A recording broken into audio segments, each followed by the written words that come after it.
జగిత్యాల జిల్లా కోరుట్ల నియోజకవర్గంలో అకాల వర్షం రైతులకు అపార నష్టం మిగిల్చింది.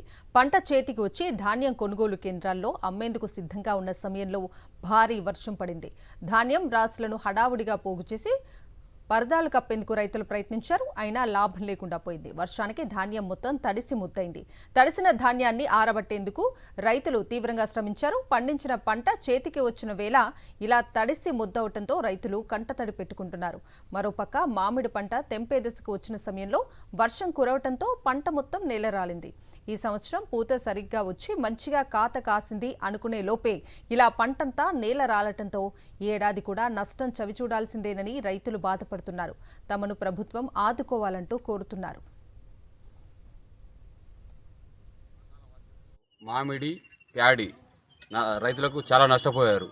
ముఖ్యంగా మ్యాంగో అయితే ఇప్పటివరకు కటింగ్ చేయలేము. పూతను కాత లైట్గా వచ్చేసింది. 5 సార్లు పిచికారీ చేసినాము. అయినా కానీ తేనెమంచుతో నష్టపోయినాము.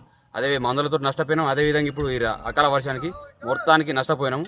అసలు ఇక్కడ రైతులకు ఎలాంటి ఉపయోగం లేదు. అది తీసుకుపోయిన రాలిన కాయలు తీసుకుపోయిన మార్కెట్లో కూడా ఎవరు ఓనరు దానికి మాకు గిట్టుబాటు రాదు, ఏమి రాదు. ఇప్పుడు మాకు ఏం చేయాలో తోచని స్థితిలో ఉన్నాము.